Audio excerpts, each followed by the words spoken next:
And once that elephant grows up to be a full-grown elephant, and you take that rope off of the elephant's ankle, that elephant will still go no further than the way it's been taught and the way that it's been trained.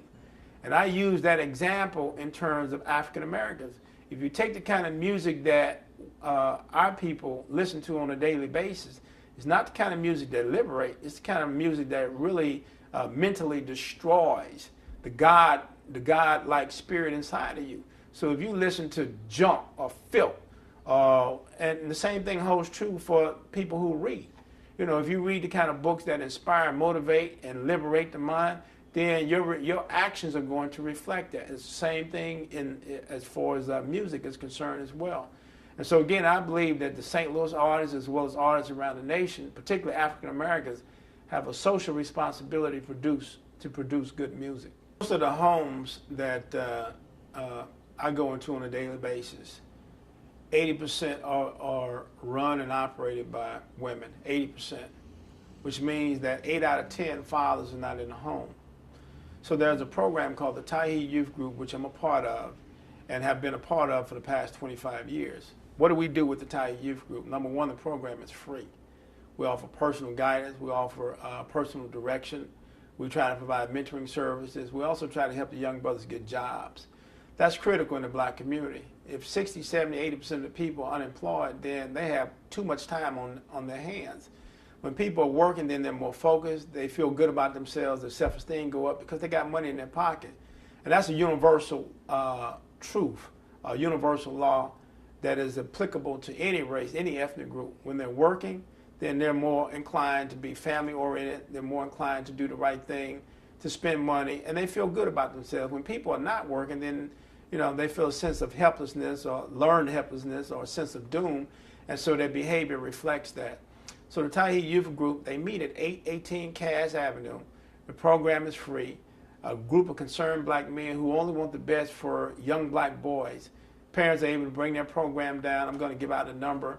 That number is 314-486-0903. And a brother named Brother Anthony Shahi runs that program, which I'm a part of.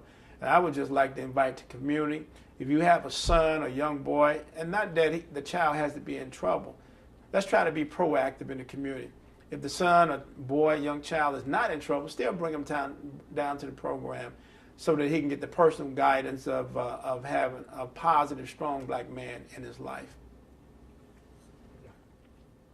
Some of the solutions that I see in terms of developing a more positive relationship as far as the African-American youth and the police are concerned, what we have to remember is that Hollywood has portrayed African-American youth as villains, as criminals. And so whether it be the police or whether it be the clergy, whether it be even parents, teachers, whatever, there's a very negative perception of African-American boys, males. And so people are always on the defense. They're always on the alert. They're always on the alarm, anticipating the worst whenever they engage or interact with African-American boys.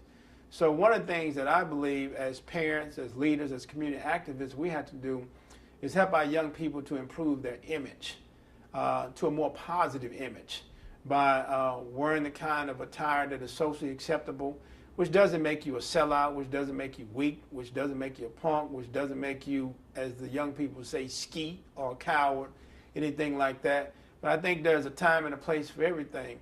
And there's nothing wrong with young people with some of the things that they wear. I do have a problem with some of the things that they do wear. And the irony is that a young white boy, a young white girl can walk around with their pants down, can have 50,000 tattoos, can have their hair spiked with earrings, but they're given a pass. In America, African-American males are not given that same pass. So we have to realize the dichotomy. We have to realize that in America, African-American, the image is a skewed image. It's a negative image. So we're competing against that image. And so oftentimes when our young people see the police react. They potentially see this African-American boy or African-American child. And the crazy thing about it is, all of our young African-Americans